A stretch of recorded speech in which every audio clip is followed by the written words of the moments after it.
In New Caledonia, Ensign Parker was entrusted with the canvas bag.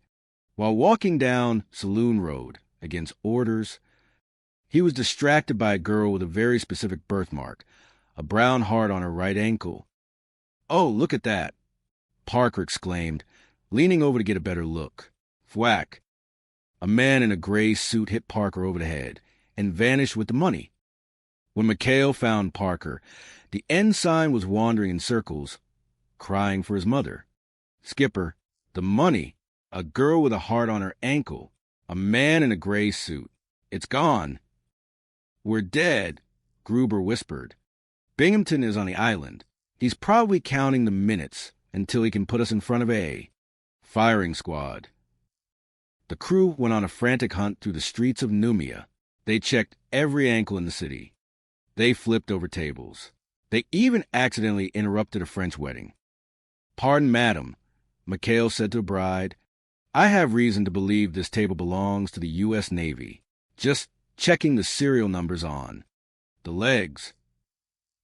Finally, they spotted him, the man in the gray suit, slipping into an old warehouse near the docks. But before they could move, Binghamton appeared with a squad of MPs. "I've got you now, McHale," Binghamton shouted. "Where's the money? Produce the payroll or prepare for the brig." "Sir, we're in the middle of a tactical recovery," McHale shouted back. Suddenly, a Japanese Zero, a stray from a carrier raid, screamed overhead, strafing the warehouse. The man in the gray suit panicked and tried to flee, but he ran straight into a pile of old, discarded cannons. "Parker, the cannon! Light it!" McHale yelled. "But Skipper, it's a relic. It doesn't work." "Just do it." Parker struck a match. The old cannon groaned, sputtered, and let out a roar that shook the docks. Instead of a cannonball, however, the barrel was stuffed with the stolen canvas bag. The bag exploded in midair. It was raining money. Thousands of $20 and $50 bills fluttered down over the docks like green snow. "What is this?" Binghamton gasped, catching a $50 bill in his mouth. "Manna from heaven?" "No, sir," McHale said, casually picking up a handful of cash. "That's the base payroll. We stashed in the cannon for safekeeping during the air raid. Very strategic, wouldn't you say?" Binghamton looked at the money, then at McHale, then at the smoking cannon. He began to count. 1, 2, 3, 42,365. The crew of the 73 stood together, smiling. They were broke, they were in trouble, and they were the most successful pirates in the Pacific. As the sun set over the ocean, Captain Binghamton's voice could be heard screaming all the way to Tokyo. "McHale, I'll get you for this. So help me, I'll get you." But McHale just winked at the reader, adjusted his non-regulation cap, and steered the 73 back toward the horizon. Epilogue. The Navy never did find the missing $1,200 from the payroll. Some say it was lost in the wind. Others say Sidney the alligator was seen wearing a very expensive pair of custom-made leather boots. As for McHale and his crew, they were already planning their next mission, a secret operation to liberate a crate of vintage champagne from the Admiral's private cellar. The end. The Chronicles of Taratupa, a McHale's Navy Odyssey. Chapter 1. The Garter Belt Crisis and Iron Pants. The sun over Taratupa was a relentless, pulsating orb that seemed intent on melting the very steel off the PT boats.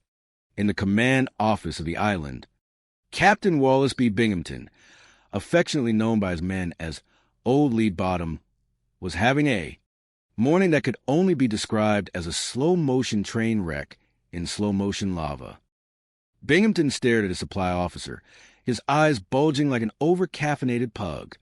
"Garter belts!" he shouted, the word echoing off the corrugated metal walls.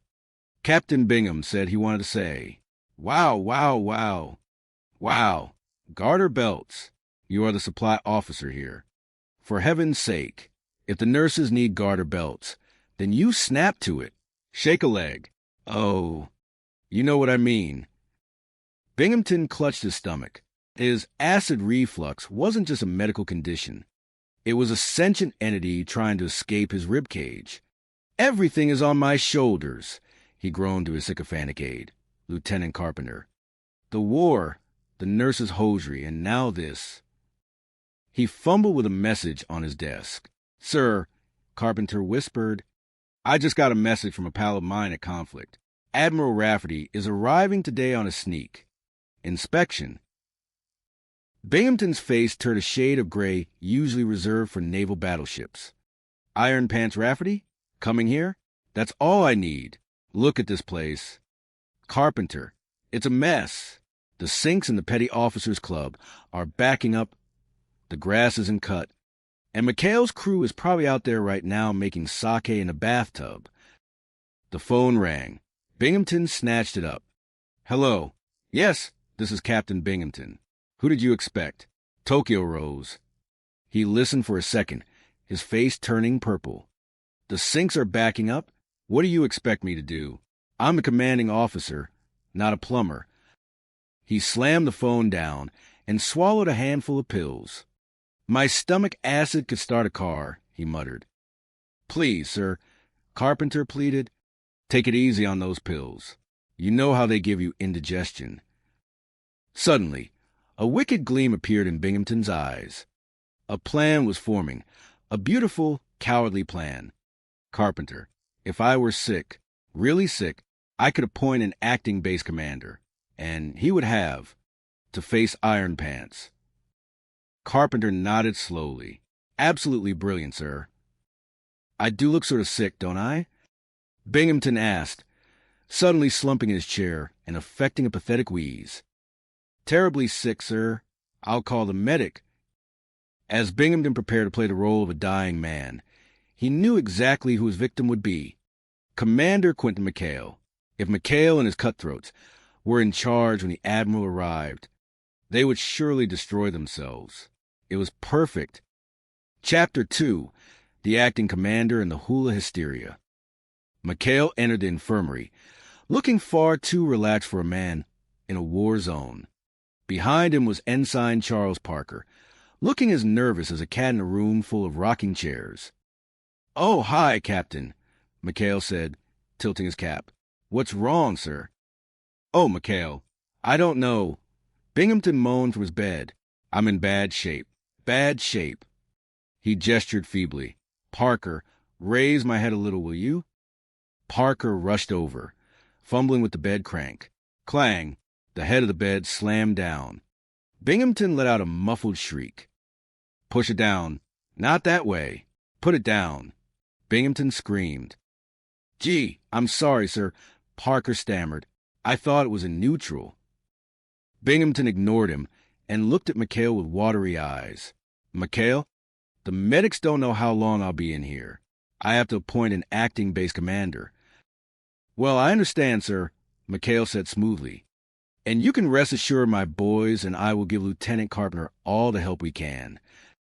Carpenter? Binghamton barked. No, he's a boob. I'm appointing you, McHale. McHale blinked.